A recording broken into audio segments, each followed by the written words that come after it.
Hello, everybody, and welcome back. Yes, back to another episode of the Sideline Guys. My name is Christopher Negron, and this week I'm joined by a very special guest. He's familiar to the show already.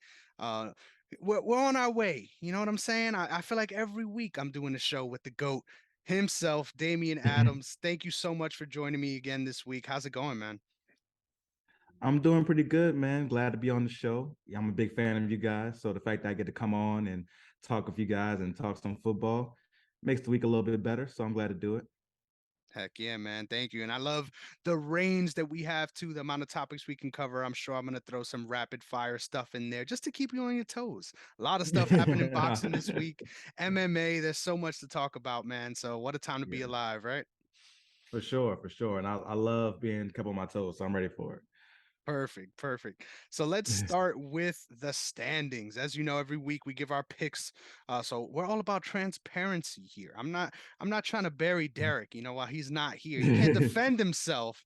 I'm just being honest, right? We got to give the transparency here. So after last week, it was a real crazy week, honestly. I can't believe we ended up where we were, but I finished at 11-2. So I'm sitting at 82, 53, and 1, while Derek went 9-4, and he is sitting at 76, 59, and 1. Crazy week in the NFL. I still can't believe that I picked the Jets over the Bills and it worked out that way. So feeling good, riding high off of that big week for sure. Oh man, nah, that was a great pick for sure. That's a sniper one for sure. I went 11-2 as well with my picks, but I got Buffalo wrong. In the other game I got wrong. I picked the Rams to beat Tampa Bay, which they should have. Mhm. But the Rams. The Rams. That was a hard game for me to pick too, because I'm like, both of these O Yeah, lines are trash. So yeah, I thought I'm like, Bucks better defense, right? But yeah, I agree, man. That game was so close. It's kind of like a coin flip. Those games are always the worst yeah. to sort of miss out on. I got a question. So you called the Jags over the Raiders as well? I did. I did. I Oh definitely man. didn't like at 17-0 Raiders. I definitely didn't think it was going to go my way on that one.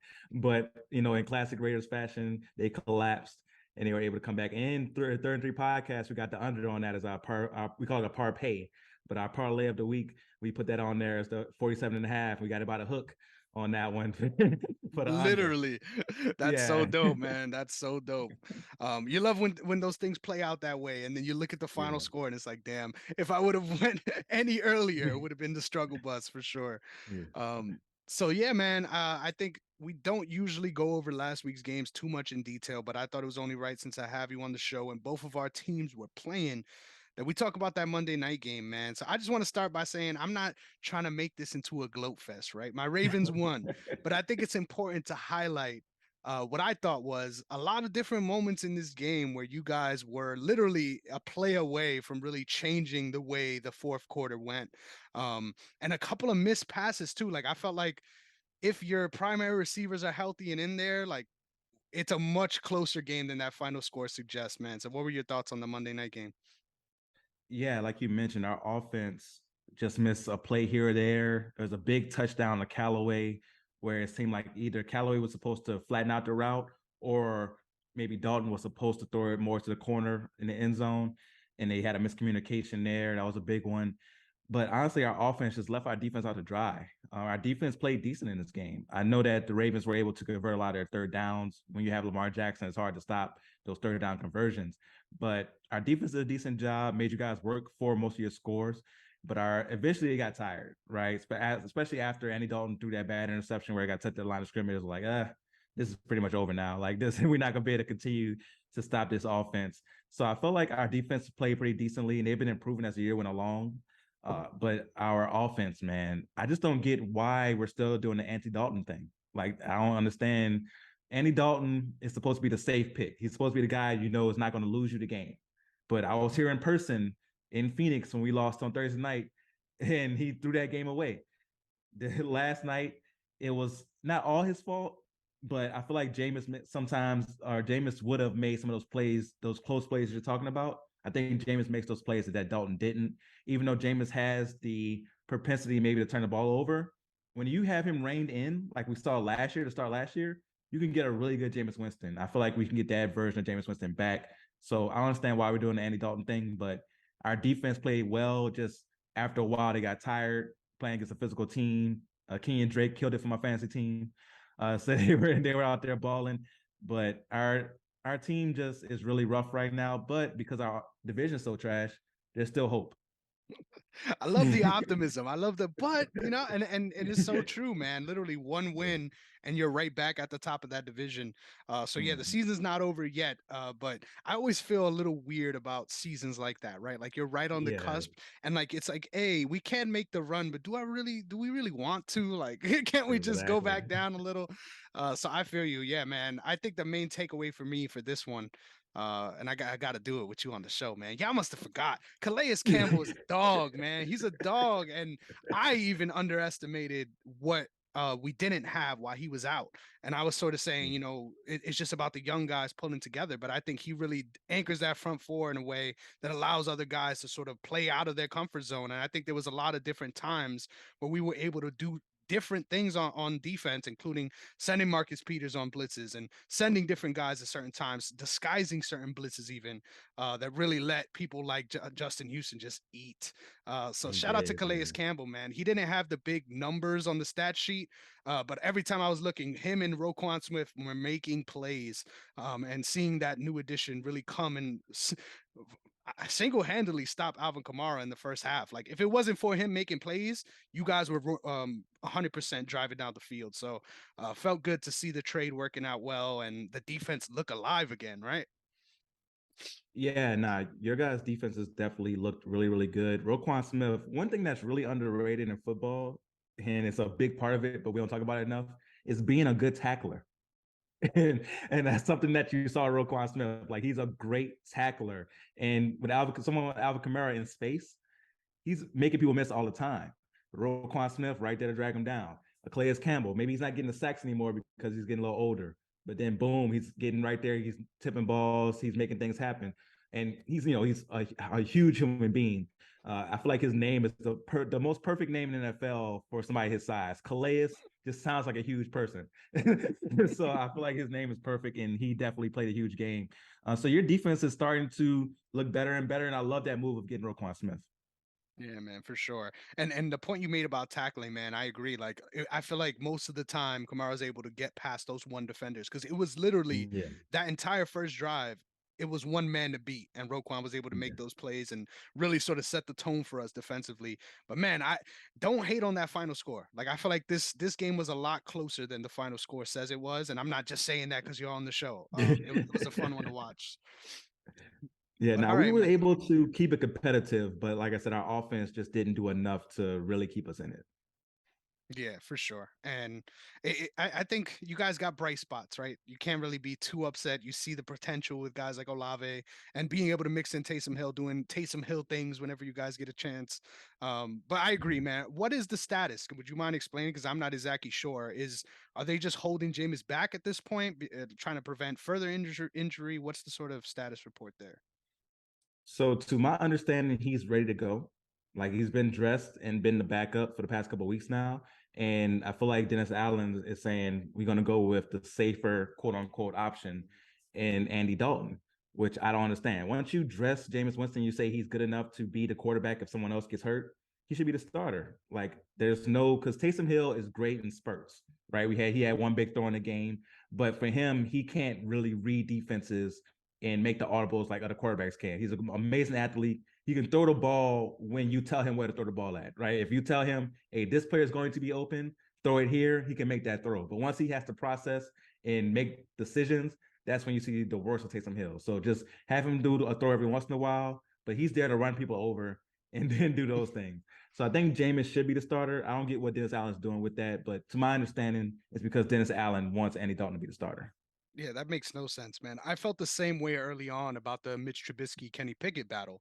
And of course, Yeah, I mean, he's been getting dogged up because the offensive line is trash, but you just want to get that guy in there, right? Like I yeah. get that it's the veteran safe pick, but like there's development that needs to happen and you can't really do that when you're being forced on the sideline by someone who like you said, might be the safe pick, but long term, that's not who you're going to be turning to anyway. So why not let Yeah. LASIK Jameis cook? I agree. And with the Yeah. bright spots he showed last season too, like you said, I don't know why they decided to not try to build on that for sure, but we'll see. Hopefully, in the next couple weeks, there's some developments on that end. For sure. Hopefully. Fingers crossed, fingers crossed. But next up, it's only right that we get right into our week 10 prediction. So I've got the doc all laid out. I'm ready to rock. And this week actually has some good matchups. Like we was looking at the matchups last week, and it's struggle city when like some of the best matchups we had was the Seahawks versus the Cardinals. Like that was one of the ones that I pointed out. I was like, hey, this is a sneaky good matchup. And I'm like, yeah, this week kind of sucks. And that's what we got to look forward to. So there's some Yeah. bangers this week. So I'm excited to get to those. But let's start with is this a London game? I think no, this is the Thursday night game. Sorry. Yeah. Between the Falcons at the Panthers. PJ Walker confirmed as the starter again after Baker Mayfield closed out the game in the second half. Um, I don't think that really affects my pick here, right? I'm going with the Falcons. Um, these teams match up well, right? I think this should be a fun matchup. But at the same time, I just feel bad for the Panthers, right? Like I wanted them to do well. Ever since last season when they started 3-0, like I kind of was on the bandwagon, right? I want to see this young defense blossom, and now it's just a matter of sort of withstanding the storm. I'm gonna go with the Falcons here, but I don't feel confident. Like there is a lot of different paths to victories for the Panthers too. What are your thoughts on this matchup? Yeah, I'm going with Atlanta as well. Carolina's offense, oh my God, it was so bad in the first half last week. I've made a joke that I was throwing clothes into my laundry basket and I passed for more yards than PJ Walker did in the first half. Like it was really, really bad, man. And the only reason I even watched some of it because I have Joe Mixon on one of my fantasy teams. So I was like, oh, what's going on here? I kept getting notifications. So I was like, let me turn this on. But yeah, it was horrible. And Baker Mayfield, it was against, second half, they were up by 35. Like you're playing against prevent defense, and it doesn't really impress me. But I'm going with Atlanta because their running game, they're really dynamic in that way. Cordell Patterson being back is huge for them. Marcus Mariota hasn't been good, but because he can also run, he's effective at being impactful. And I think that's going to carry the day for Atlanta in this one. Atlanta 24, Carolina 17 in this one. Ooh, I like it. You give me the pick too. We don't usually do score picks here. Let me just write that down. So you said 20 24-17 Atlanta. or 17. You know what? I'm gonna do it too. Give me. I'm gonna go a little crazy on this one. Give me. What am I gonna do here? What am I gonna do here? Uh, give me. No, I'm gonna go 30-27. That's how close I'm going with this one. Oh, So okay. let's see. I agree though. I kind of like watching Mariota. I think he's been sneaky fun to watch this year. Um, I don't think it's a long term play, but he's not here for a long time. He's here for a good time, And I think eventually Ritter's gonna slot his way in. But I think this offense got a lot of potential. I like watching this team, even though they're not a good team. And Jared Grady's always balling out too, so something to look out for on the defense. Monster. Yes, Monster. sir. Next up, Seahawks at the Buccaneers. This is one I got circled, man. This one is let me just double check this. Yeah, this is a morning game. I don't know if this is in London. No, it's Germany. Germany. Wow. Yeah. Yeah. Is this the only other international location this year? I have no clue. There's a Mexico City game, I believe, between I think Raiders and Cardinals, I want to say. Nice. The Yeah. elevation, man. They're trying to kill folks over there. But yeah, I'm interested to see how this one plays out super early in the morning. And I think this matchup is kind of like the worst time, in my opinion, for the Bucks to have to face this challenge, right? Like they're going through their own issues on top Yeah. of what is a team that is surprising a lot of folks. Like I had them nowhere near the record they're at right now. And I think at some point we're gonna see a little bit of coming back to earth, right? But I don't know, man. What are your thoughts on this matchup? Yeah, I gotta go Seattle in this one. Now, one thing that I did hear that got me a little concerned about the pick is that Seattle's making the longest trip in NFL history from Seattle to Germany, and that travel could have an effect. But Tampa Bay, I don't think is good enough to even take advantage of a team that might be, just dealing with some jet lag in Seattle. So I'm gonna go Seattle 21-10. Wow, I like that. Yeah, man. Don't sleep on Seattle's offense in this matchup. I feel like there's there's some Yeah. big play potential for sure. Man, I really sadness hedge want to pick the Bucks here. Like I was trying to talk myself into it earlier. But yeah, the more I think about this matchup, it's Seattle with the way that the offensive line specifically has been playing. I feel like Seattle's corners don't get the credit that they deserve. Besides Tyreek Woolen, they're just doing really good things on both sides of the ball there. So yeah, man, give me the Seahawks. I'm gonna go. Let me get 24-17. We have a little closer one here. At some Okay. point, Tom Brady has to cook, right? Like, even if you're having all these line issues, at some point, they're going to figure this out, I think, and look a little better than they have recently. But it's been struggle city in Tampa for sure. Yes. Next up, Lions at the Bears. Bears coming off of that really close game with Miami. I was actually really surprised when I was doing my red zone watch. I'm like, how the hell are they scoring this much? Like, I did not expect them to be able to get things going. Justin Fields with the most rushing yards for a QB ever. I think he finished with 171.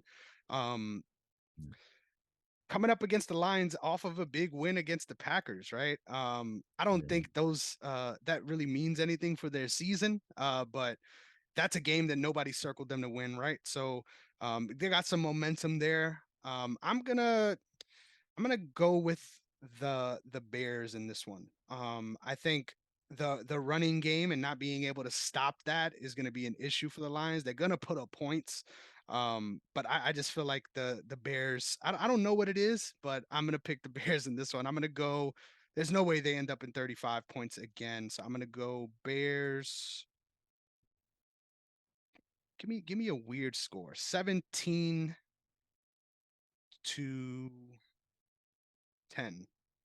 Oh, okay. Surprisingly low scoring game. I'm gonna go Chicago as well, 27-23. I can see Justin Fields having another like coming out party, but this time getting a victory. And Detroit's defense did good against Aaron Rodgers, but honestly, it was Aaron Rodgers making mistakes. They get to the red zone, he's throwing horrible passes. So I think Justin Fields takes advantage of that defense. Big game for him. So Chicago 27, Detroit 23. I think it's a good game. I like that. You love a low tier shootout, right? Give the fans Yeah. something to be excited about, right? Yeah. Next up, we got the Browns at the Dolphins. Sneaky good game, right? The reason There's why I feel that way is I think the Browns are in a position where if they figure these things out in the next couple of weeks, they're still in the hunt, right? And mm-hmm. just keeping themselves in the hunt was the story this entire season, right? Waiting for Deshaun to come back next week. I believe is the last week, and then he'll be back for week 12. So we're almost there, right? We're almost there. But at the same time, I'm worried about this matchup because the Dolphins are coming on. I don't understand though, like what made the difference defensively that let the Bears go crazy like that. Like that's something that I feel is a little more fluky. Um, but the path to victory is kind of similar for the Browns, right? Obviously they don't have a mobile quarterback in the same way, but having well, probably the best running back up to this point. Nick Chubb just going crazy, and then the option of having Kareem Hunt as well.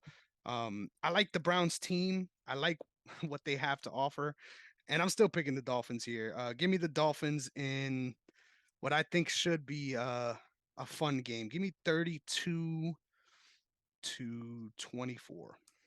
Oh, yeah, I agree that this is low key a very good game. Cleveland, I think, is underrated, and Miami is very, very good. And I think their offense, Cleveland's defense has been honestly their weak link this year, not the offense, which we thought was going to be. So because of that, I can see Tua continuing to cook and Tyreek Hill continuing his path to maybe having the greatest receiver season of all time. So I'm gonna go Miami 24-20. I think it's a really good game, and I think that at the end, Tua and Tyreek come through. Nice, nice. That sounds about right. Sorry, I like spaced on the score. You said 28, 24-20. 24, 20. Sorry about that. No, All no right. problem. Next up, we've got the Broncos at the Titans. I'm really, really surprised by the Titans, man. I was right in their eulogy coming into this season. I'm like, there's no way this Mm. team is going to be a first seed, like they were last year. But it always gets to that point, right? Derrick Henry starts cooking, and they start looking alive again. But their issues as far as not getting anything out of their receiver position, really. Unfortunately, they've been plagued with a lot of injuries too, so that factors into it.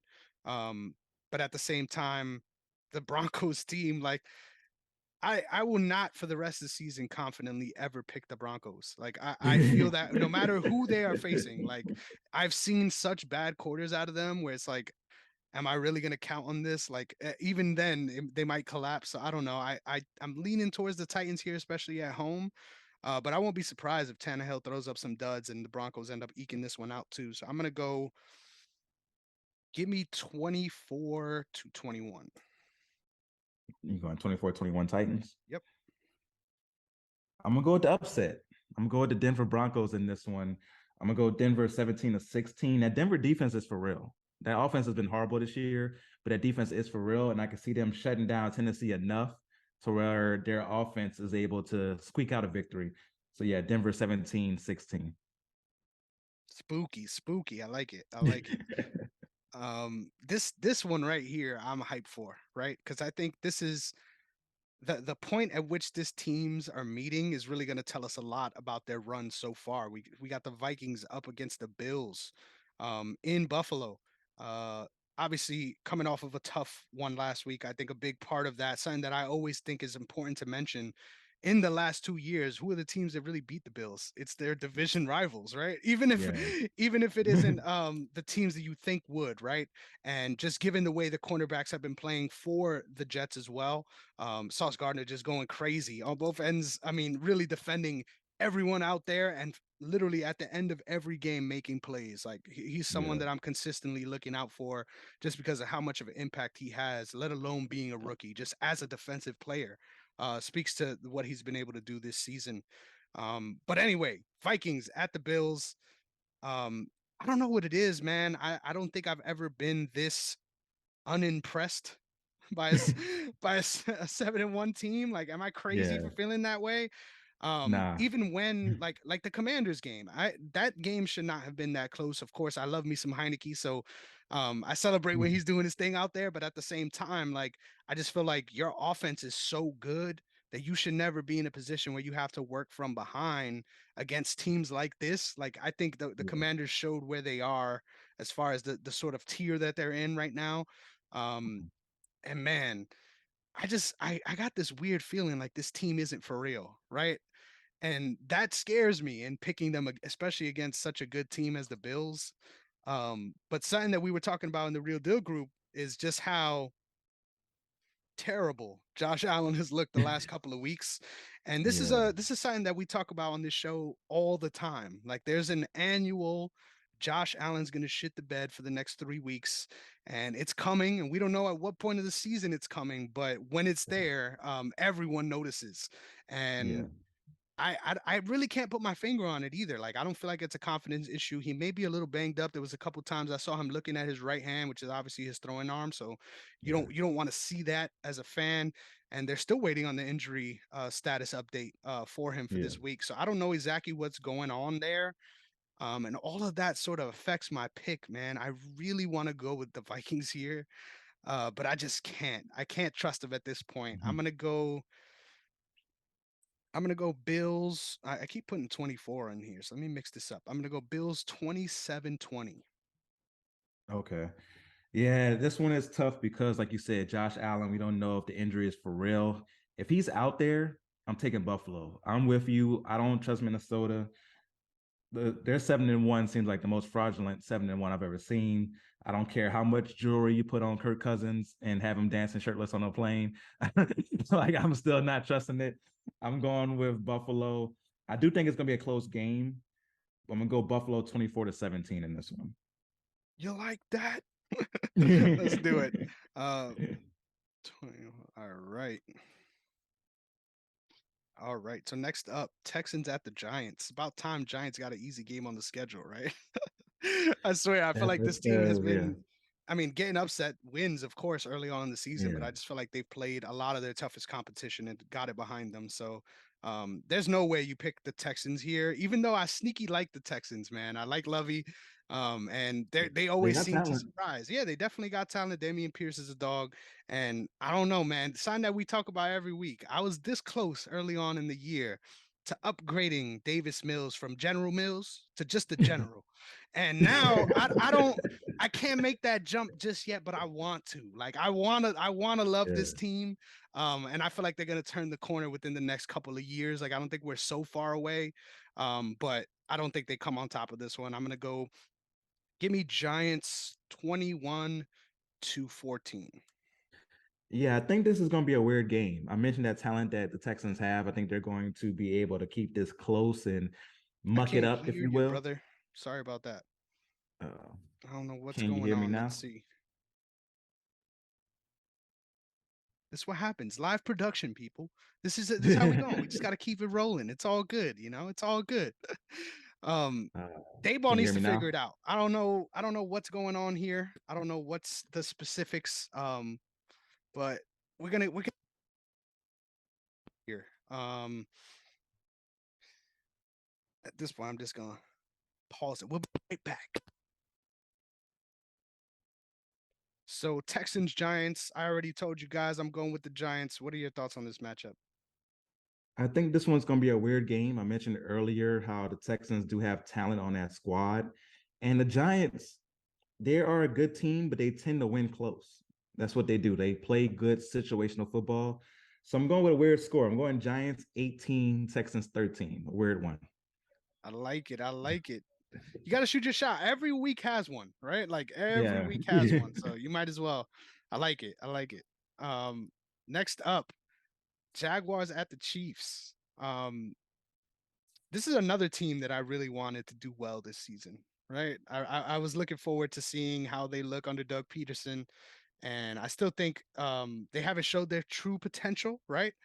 Um, but at the same time, I'm still just a fan of the organization. I know that sounds weird, but my reason for being a fan is like not because they do things the right way at all, just because I'm rooting for them to bounce back from that terrible situation with that fake coach that I'm not even gonna name. We don't even drop the Yeah. name on here because of the disgraceful shit that he did.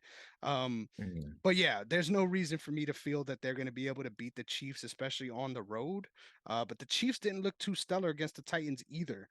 Give the Titans defense some credit there as well. But at the same time, so used to seeing them rolling whenever you see them struggle like that, it's weird. I'm going to go with the Chiefs here. Give me 33-27. Yeah, you got to go Kansas City in this one. Uh, Jacksonville is a team I want to do good as well. My quantum leap prediction this year was Trevor Lawrence, and he has not made that quantum leap, unfortunately. But I think maybe next year will be the year that he makes that leap. But this year, it's not going to happen for him. So I got Kansas City beating Jacksonville. What was the score I had there? 27-13, Kansas City. Nice. Next up, we got your Saints coming up against the Steelers. I'll let you take the lead on this one. What's your thoughts on this matchup? Yeah, the Steelers are really bad. My Saints aren't good, but the Steelers are really bad. So I'm going to Saints 17-13. 17-13. I like it. Yeah, that's another one of my picks that looks absolutely terrible. I was saying that this Steelers team might be a fringe playoff team, and I was just so off about that. Let me just give you my rationale here, and let me know if this sounds crazy. But I legitimately thought that there was going to be some addition by subtraction by not having Big Ben out there. I thought he was that bad at QB. Yeah. But yeah, I can't believe that they can't even get their running game going with such talent like Najee. Just that O line is just terrible. So I'm gonna go Saints as well. I'm trying to think out what's my score gonna be here. I'm gonna go 20-9. How about that? Let's do it. Okay. Yeah, I definitely can see that. And as far as your rationale, I can see that because Big Ben the last 2 years have been really bad. And last year they snuck into the playoffs even with that. So you're like, okay, you substitute Big Ben out. If they would have started with, Kenny Pickett to start with, I think that could have maybe helped them out, but that offensive line is so bad. Najee Harris is a monster, but he can't do much if he's running against three people every time he touches the ball. So that's the big part of it. And TJ Watt is so important to that defense. And once he got hurt, that defense kind of fell off. So I could see where you were going with that, but just bad luck really led them in a tough direction. Hey, I'm not complaining though. I love seeing divisional teams in the mud. Trust, I'm not mad at all. But looking back, I was like, man, every team in this division might make the playoffs, and now I'm like, eesh, that looked pretty bad. But Yeah. next up, this another matchup that I feel is at that point where it's like this is interesting because of how bad it is, right? The shit show game of the week. I'll put it that way. We got the Colts being led at the helm by Jeff Saturday. Just a clearly very accomplished coach, someone with a veteran mind, ready to lead this team to victory. And I love that the headlines coming into this week has been Jeff Saturday tweets about how bad the Raiders are this year, which is just hilarious. The narrative. Obviously, all of that is parody. I don't Yeah. get what's going on, but I just love watching Irsay try to explain shit. Like it was so bad. That press conference was, if you, hey, hilarity ensued. Please check out that press conference because you legitimately can't believe the shit coming out of his mouth. Like it really felt like we were watching a Key and Peele skit or something. Like there's no way that you're serious about this in the way. He's Yeah. like, yeah, I was absolutely shocked that they called me for the job, and I'm like, hey, I would have been too. Shit. Um, all of that being said, this is another team, both of these teams that I really can't believe that they're in the mud the way that they are.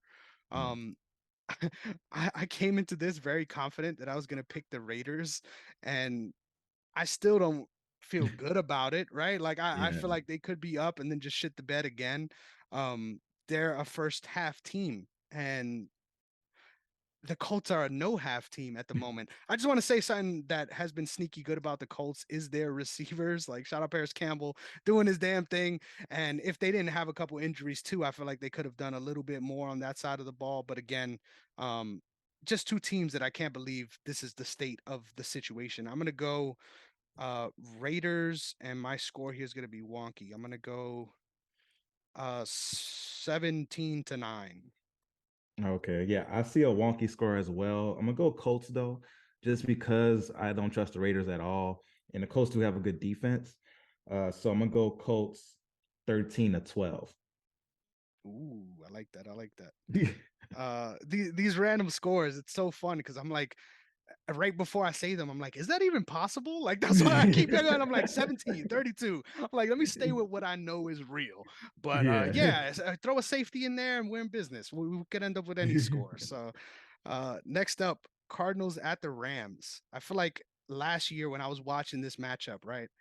I'm like, this is gonna be a divisional rivalry for the many next couple seasons to come. Like this is gonna be Yeah. a key series you got to pay attention to. And now I'm looking like an idiot for saying that. I I think the biggest issue for the Rams, and once again, it's easy to sort of Monday night quarterback the situation, right? But I think having to go fire sale and go the Allen Robinson route after not being able to get back Vaughn, I feel like really put them in a weird spot. Because imagine if they had Vaughn, like he's doing so well in Yeah. Buffalo. I feel like he could have added a lot to that team and really gave them a solid one third of an NFL team, right? Like you need Yeah. one third of a good team if you're trying to make the playoffs. And with all of their offensive line issues this season, honestly, man, it's sad. It's sad to watch. This is another team that I'm like, man, I know the Super Bowl hangover is bad, but I didn't think it was going to be this bad, especially with the splashes that they made in the offseason. Um, this is a weird matchup, right? Because Cardinals suck too. Like I can't act like they're good either. Um, and I felt like they were on their way to being a real contender in that division. So very strange stuff here. I guess I'm picking the Rams because they're at home. I guess. Let me go 20-11. Oh, yeah, I can see this game having something weird like that as well. The Cardinals I did see. That was my prediction for like my quantum fall team. I did see the Cardinals falling off this year. I did not see the Rams coming. I did not think it was going to be this bad. I didn't pick them to win the Super Bowl. I was like, they're going to make the playoffs. They'll be, competitive. But I thought that they would just have a little bit of a step back from last year without Odell Beckham and the O-line taking a hit. But the O-line didn't just take a hit. Like, they took an uppercut to the chin off a great counterpunch and were knocked out. Like, it was that offensive line is not the same at all. And you see it every game. And the confidence in the offense is gone. Last week against Tampa Bay, everybody's going to concentrate on that last drive, Tom Brady being the GOAT and bringing the team back and having the game-winning drive. But before that, the Rams needed one first down. One first down, they win the game. And they just like, we're just going to run the ball. We're not going to try to do anything. We're just going to give it back to the defense. We don't trust this offense at all. And this is what happens when you do that. Your defense is like, dang, can you give us a break? Can we get some water real quick? Can we hydrate on the sideline before you throw us back out there? And no, you didn't get a chance to do anything. You throw him back out there, and Tom Brady gets the game-winning drive. But with all that being said, I don't trust the Cardinals either. So I'm going Rams 14-10. Nice. A real low scoring affair here. Yeah. Yeah, that's how they have to win at this stage, right? It sucks, man. I agree. I feel like it's not that didn't see the Cardinals being this bad. I just was like last year, I was like, man, this is it, right? This is gonna be an important series. And now look at it, man. Tough times. That's how quick the landscape could change though, for real. For sure. Every year, there's so many things that you can't account for.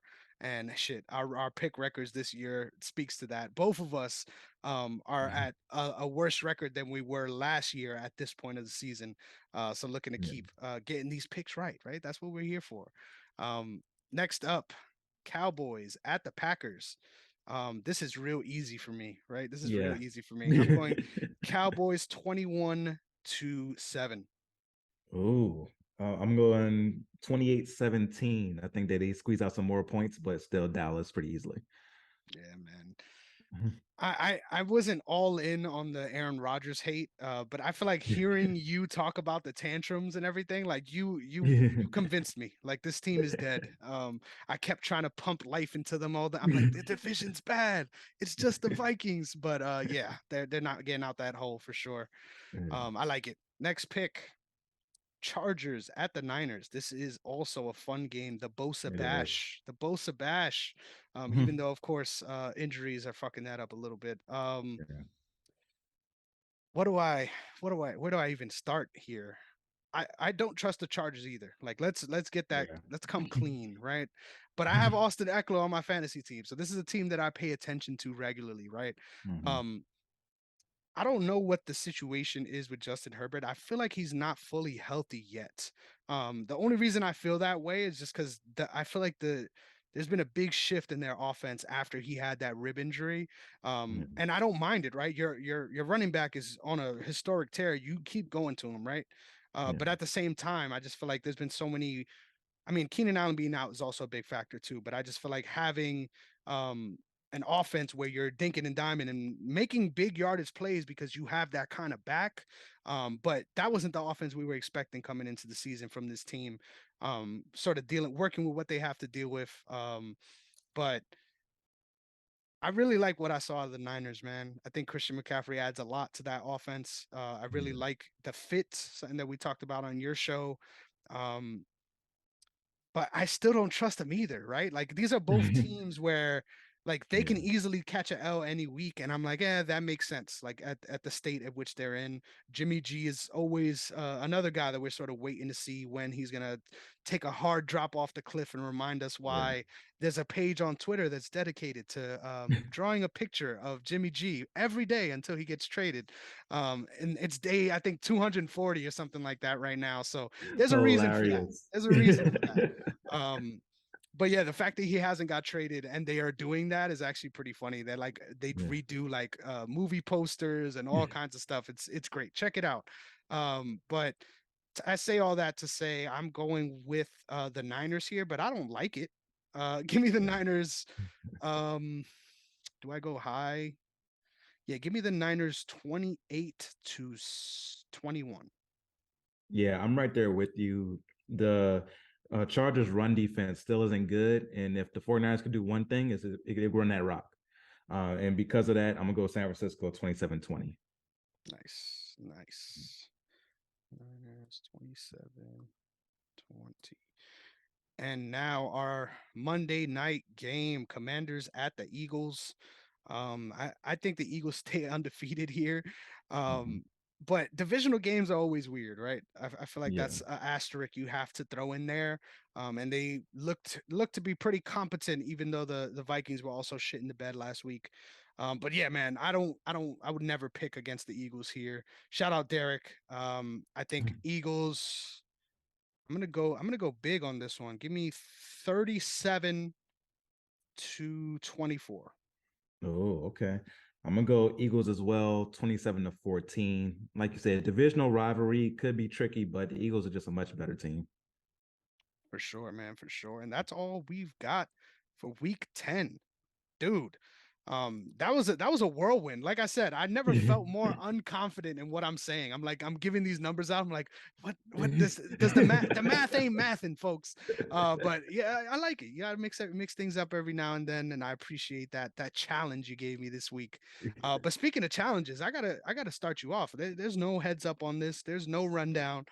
How did you Okay. feel about the Dimitri Bivol versus Gilbert Ramirez fight? Sordo, there was big hype coming in. I was one that got sucked in. What were your thoughts on that one? it it didn't live up to a hype as far as being competitive, right? Because after like the fourth round, Bivol took control and Zerto had no answer for him. And I was surprised that Zerto didn't have something for him, right? Because Zerto coming in is a much bigger guy. Honestly, probably should be a cruiserweight. Like he's that big of a frame. And you're thinking that he's going to try to bully Bivol and try to muck it up and make this an ugly fight. And first second of the first round, Bivol came out in the center of the ring and walked forward.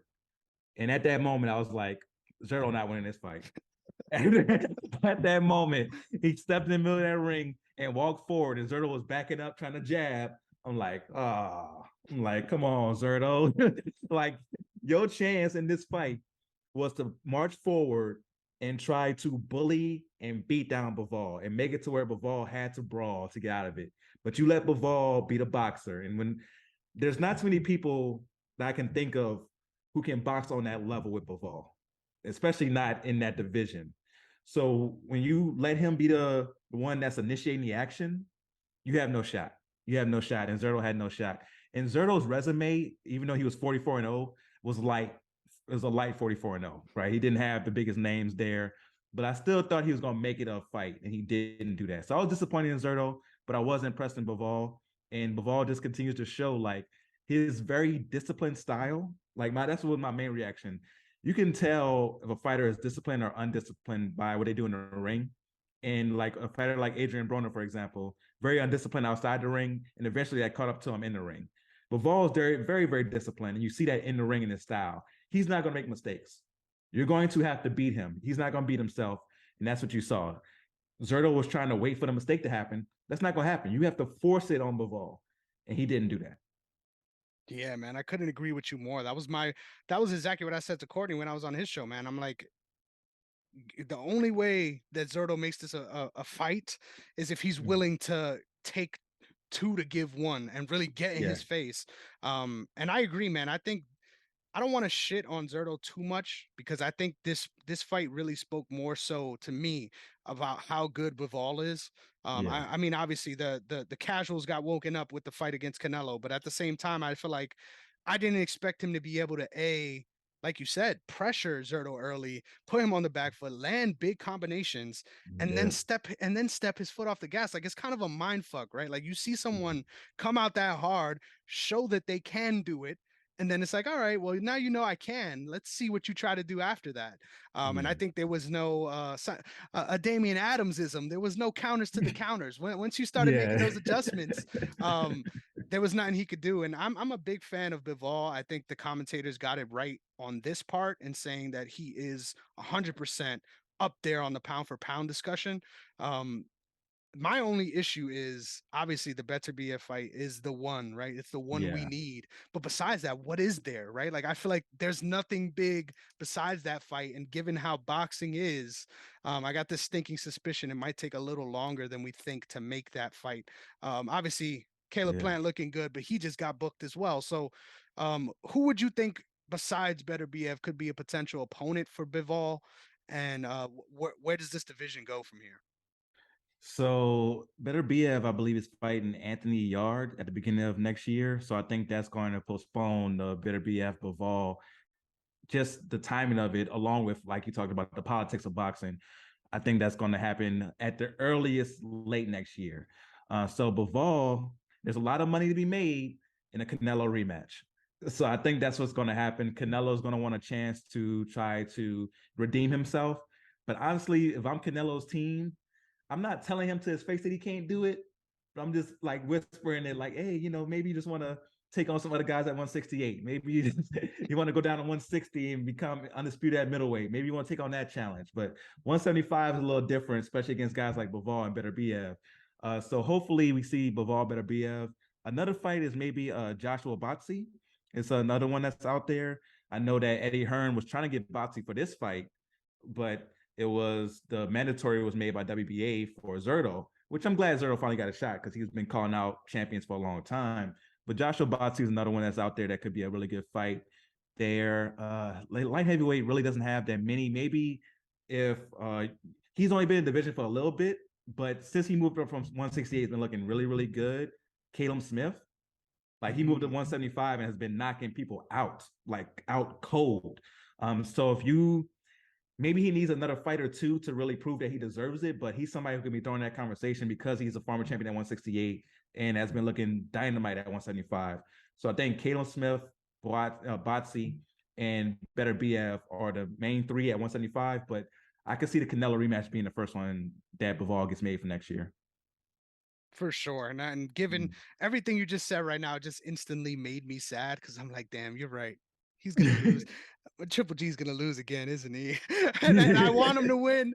But of course you can't, you definitely can't make that pick at this stage of their both of their careers and coming off Yeah. of a loss like that too. So definitely makes sense for the landscape of that division. But I'm so pumped to see that Better Be a Fight. I was there for the fight against why am I'm terrible. I just Was it Marcus Brown?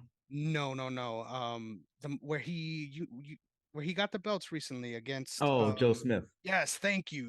I was struggling right there. Yeah. But if you're ever in New York, you guys, and you can check out the Hulu Theater, man. There's not a bad seat in that arena. Legit, like Okay. every it was dope watching that fight live, and just seeing the power, man. Like it's sneaky power, right? He's not someone Yeah. that is overextending and looks like he's grunting into these punches. Is real silky smooth, but when he lands, you see it's devastating. So I don't think necessarily that that's going to be the story of the Bivol fight when they do meet. I Yeah. think it's really going to be about whether or not he can keep up with the output and put himself in a position to land. And I don't even know how that will work. Like I feel like at this point, I'm pretty confident in riding out picking Bivol blindly for the next couple of fights. Yeah. But we're gonna see, man. I thought something that I took umbrage with though from the commentary from the Zerto Ramirez fight early on in this fight. I don't know whose team they was on, but they were trying to make it seem like this was a close fight in the early half. And I'm like, I don't know what the hell y'all are watching, but it's very clear that at this Yeah. point, not only is Gilberto shook, but he's getting boxed up on the back end too. So like when Yeah. you're as someone that has trained, if you getting walked down and then you can't come forward either, it's like, bro, like, why are we Yeah. even Yeah. here, bro? Like, you got it. Like, what are we doing right now? So, definitely, shout out to Gilberto Ramirez. I think he's gonna bounce back and do something with his career. Like, I don't think this is the last Yeah. we're gonna hear of him. But really, shout out to Bivol. I think he showed his greatness for sure. Yeah. Now, No, he's there's an absolute this monster. dude. I'm upset. I'm upset, right?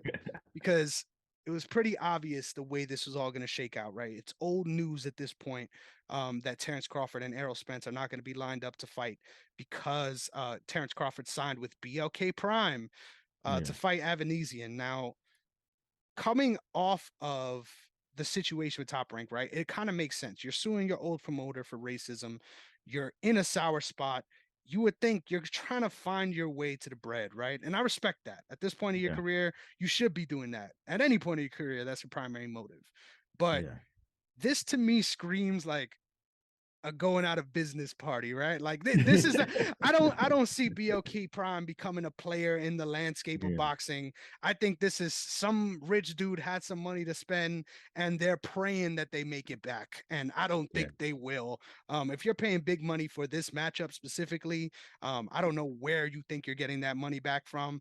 And the fact Yeah. that there was this big fuss in the media about the negotiations and how there was offer given to both Errol Spence and Terrence Crawford that was not guaranteed for either of them. When I'm hearing this, I'm like, well, it makes sense why I didn't get done, right? That's the first part Yeah. of it. But the second part of it is like, I feel genuinely that we're so far away from this fight now, not just because of Terrence Crawford having a matchup, but because of Errol Spence's physiology. Like I don't think he can continue to make 147.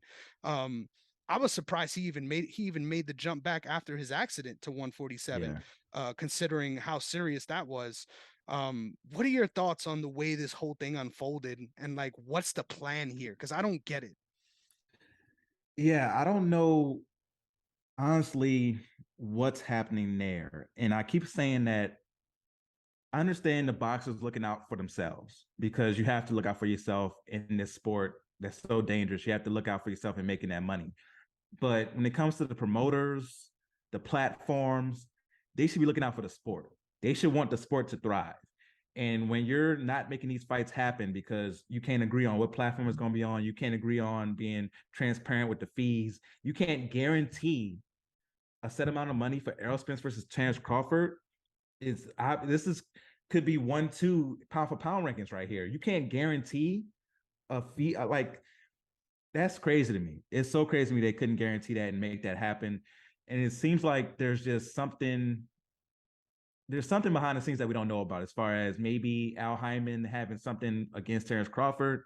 Because when it came to Canelo Alvarez and trying to get him to sign and go against Jamar Charlo and David Benavidez, 100 million they had somewhere stashed, ready to go. And so they had that money ready to go for that situation, guaranteed. But in this situation, they didn't for one fight. It's crazy to me that they wasn't able to do that. So hopefully we get it next year. It seems like they do want to fight each other, right? Now I've been, making my jokes about how boxing's turning into the Real Housewives of the Square Circle, and that's what we're getting. We're getting more and more fighters going back and forth on Twitter and back and forth on social media instead of going in the ring. So hopefully we get that. But to your point about BLK Prime, it's sounding real trillerish. Mhm. Like you're getting a lot of those vibes where you're like, I wish them luck, but Terrence Crawford is a big sign, right? But to make money off of him, you got to get him against a good matchup. No disrespect to Evanesian, good fighter, right? Has a really good streak going, has been performing well lately. And normally, if this was a fight on ESPN, I'd be happy to see it. Like, okay, this is a good fight. This is a decent fight to see on ESPN, to see on the zone, wherever. On pay-per-view, now this one, I think BLK is charging like $39. So I'm gonna pay for it because I'm a boxing head, so I'm gonna pay for it. But other people are not gonna pay for this. Like you're gonna have me and like three other people paying to see this fight. It's not enough to make your money back. So I'm with you. I don't understand what's going on there. I think they guarantee him 10 million. You're not making that That's back. crazy. Yeah, you're not making that back on pay-per-view, especially at $40 a pop. You're not making that back. And they signed Adrian Broner as well.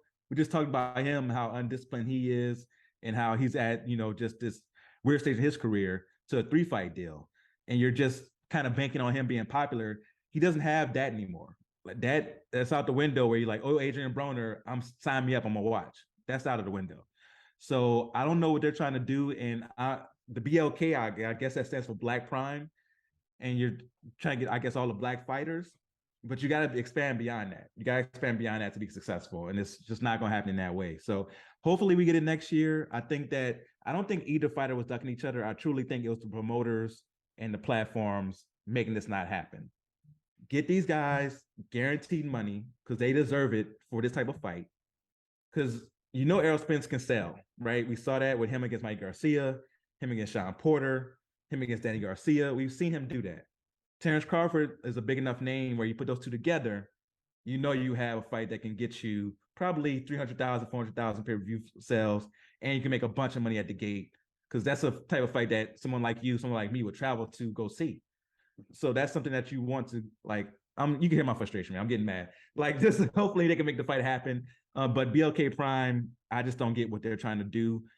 My whole dream is that there's somebody who comes in who it'll take a dumb amount of money, but somebody comes in and buys out all the rights to Top Rank, all the rights to the Zone, all the rights to Showtime, and puts it all together under one. Just have like a boxing channel. The way UFC is on ESPN, you just have a boxing channel. And now there's no more, oh, well, we can't make Ryan Garcia versus Tank Davis because Showtime wants the rights and the Zone wants the rights, and we can't decide to come in between. Now everybody's under one umbrella. You have one commissioner, and you make it happen. If there's some super rich guy out there or a woman, some super rich person who can make this happen, you hear me speaking, let's make that happen. I could be a consultant, all right? Pay the man, pay the man. Yeah. We gotta get some real deal fights signed. That's what we need. For real. 100%, 100%. You get the investors, we'll get the answers for you. So there was a couple names that you mentioned that ended up lining up for a fight coming up too. So I got a lot of fights here. I'm asking for a lot, but I got 6 fights. Okay, we're gonna rapid fire our thoughts on this. So I'll start off with this first one, and then we'll throw back and forth. The first one just got signed, just officially got announced. Caleb Plant going up against David Benavidez. Hell of a matchup. Hell of a matchup. I don't think Plant gets enough credit, especially coming off of a big win the way he did. Man, that was filthy. Like, yeah, I heard people upset. I heard people upset about that celebration. I'm gonna be real. I'm all for it. Like, I'm here for it. I don't care. No, Anthony Durrell brought that on himself. He was talking all this trash, how, a white dude was never gonna beat him and all this stuff. So Caleb Plant had every right to dig the shovel into the ground and throw the dirt on him. He had every right to do that. 1,000%. I agree. And it was cool to see, obviously, his brother not affected after seeing his brother get crushed in that way and still coming away with the win the next week. But all that being said, I think this is a sneaky good matchup. And I think this is going to give us a lot of answers about where David Benavidez really is. I think this is going to be a firefight, man. And I think we're going to find out that David Benavidez's defense isn't where it needs to be at that upper echelon at the division. I don't think that's going to be enough to lose the fight. But I think it's going to be a hell of a exciting one. I'm going to go with David Benavidez ninth round knockout. So what's your thought on that matchup? What's your prediction? Yeah, we're on the same page. I think it's a great fight while it lasts, but Benavidez is so big, so powerful. I think eventually he's able to break down Caleb Plant, but you're going to see the weaknesses for Benavidez. You're going to see Caleb Plant hit him a lot, but Benavidez is honestly, him at 168 is kind of unfair. Like, he's truly, he probably should be at 200. Like, he's a big dude. So because he is such a big guy, I can see him eventually walking him down. I'm gonna go 10th round KO for Benavidez. I like that. 10th round KO. All right, next up. I'm digging deep in the bag for this one. So get ready. November 26th, Carson, California, Regis Prograis coming up against Jose Cepeda. This is obviously a big matchup. Cepeda coming off of a lot of action fights. This is somebody that you want to make sure you're tuning in for. Regis Prograis on that same level. I think this is really a showcase fight for Prograis. I love me some Regis Prograis, man. I think this is going to be an all action fight. You got to tune in for it. But at the same time, I think they picked this opponent for a real good reason. Give me a 6th round knockout for Regis Prograis. Oh, 6th round knockout. I'm gonna go a little later. I'm gonna say 8th round for Regis Prograis. He's the one guy in boxing who I'm actively rooting for, from New Orleans. Took the time to be on my little podcast a couple years ago. So Regis Prograis, I'm always rooting for him. I think he does come through in this one, and eventually he'll get back to the top of 140 pound division. Dude, that is so dope. I did not know that. That is so cool. I got to check that out. That's dope, bro. So yeah, both got the same pick on that one. This next one was actually a fantasy matchup that you and I talked about on your show, The Real Deal. So this is, I want to make sure I get this right? Because I always mess this up. Jermell Charlo coming up against Tim Tszyu. I think this is just sort of a next man up situation in this division. I like that he's getting the step up. Do I think he's ready for it? Not really. I think he's going to be in trouble at some point in this fight, but I think it ends up going the distance. I'm going Charlo by decision. Ooh, Tim Tszyu definitely is a tough opponent. But Jermell Charlo, like you said, the veteran, the guy who has been in these firefights, knows how to handle himself. Zoo is new to this level. So I'm gonna go Charlo, and I think Charlo does get him out of there. I'm gonna say Charlo 11th round knockout. Nice. I like that. He's good for a late knockout for sure. He So is, yeah. that one makes sense. This one is a fight that does not make sense. That shouldn't have gotten signed. But it's happening, right? So we just gotta accept it. Tyson Fury versus Derek Chisora. What is this? Oh The my the god. fourth time? What is this? How many times did they fought now? Third time, yeah. So crazy. I can't believe it. I can't believe someone was like, "That's the fight we need." Tyson Fury makes it look easy. Give me Tyson Fury 7th round knockout. I'm gonna go Tyson Fury 4th round. Wow, I like it. I like it. Yeah. Yeah, he has been coming out more aggressive, so that makes a lot of sense Yeah. there too. The next matchup, one that I'm personally super excited for, right? This is a trilogy. Juan Francisco Estrada defending his title against Roman Chocolatito Gonzalez. One of my favorite fighters of all time, not because he immediately stood out, right? Not because he was this juggernaut on his way up, just because it's so hard to have a career like that at the lighter weight classes to stay relevant for that long as a champion, as a pound for pound great, and then late in your career, still serving as this big test and having big rivalries in one of the most action packed divisions. Chocolatito is my dude. But I'm Sadness hedging here, man. Give me give me Juan Francisco Estrada, probably a late round finish. I'll go round 11. Okay, I'm gonna go Estrada by decision. I think as a firefight where they get to finish it off. But shout out to Chocolatito, man. I thought he was done after he lost to Sir Rungvisai. I thought he was gonna be pretty much done, but he was able to, like you said, reinvent himself and come back and still be very, very competitive in this division. But I think it's time now where you're gonna see Estrada and then Bam and the other ones come up now in this division. Heck yeah, man. I was surprised that Sarang Vasai sort of went out the way he did too. I always thought he Yeah. was primed for a big run. I mean, hey, those Taijus that eat rats, they just built different. That's all I got to say about that. And then For sure. the final matchup I want to get your thoughts on. This one's way farther down the line, but I think it's worth it. Teofimo versus Jose Pedraza. What are your thoughts? Yeah, it's actually about to say not that far down the line now. December 10th, that was coming up. And I think that Teofimo Lopez is going to take care of business and beat Pedraza. I could see him getting a knockout 8th, 9th round. I think that he'll be able to pressure him, and it'll be kind of similar to when Tank Davis went against Pedraza. I could see him that same type of knockout, that same type of fashion. Pedraza's really good, very good boxer, sharp puncher, but he doesn't have the power to try to stop Teofimo Lopez from coming forward. And even at 140, I think Teofimo Lopez's power will generate to that weight class and translate to that weight class, and he'll be able to eventually just walk down Pedraza. For sure, man. I love that pick. I actually was watching his last fight against Comey again the other day, and I feel like Mm. he lost a step there too. Like I watching back on that fight, that fight was closer than he gets credit for too. And Yeah. I'm a Rican. I got all the love for Pedraza. I don't want him to lose this fight. But at the same time, I agree. You'd be silly to pick otherwise. I'm gonna go Tio by decision. I think early on this is going to be a close fight, and then as the fight goes on, Teal's really going to separate himself, but I don't know if he gets him out just yet at this weight class. But we'll Okay. see. We'll see. I'm a big fan though of Tio, and honestly, I was shocked that he was forced to move up the way he did at that point.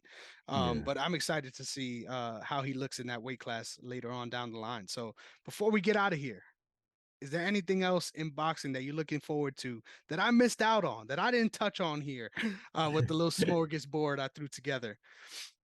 Nah, you did a great job of covering what's coming up. I'm just looking forward to seeing what's announced later on. I know that Ryan Garcia and Tank agreed, quote unquote, on doing something, and Oscar De La Hoya came out and said it's on the Zone and Showtime to be able to agree on what platform to put it on. So, and I feel like that should be easy. I feel like if you put it on Showtime, put it on pay-per-view on Showtime, and then Showtime just has to pay the Zone some type of fee, like whatever that fee is, and make it work out so we can see that one. I would love to see that fight. That's a very, very interesting fight. Very interesting fight if it does happen. And finally see Tank against somebody who you're like, okay, maybe this is a fight where Tank could be in some type of danger. We haven't seen that in quite a while for Gervonta Davis.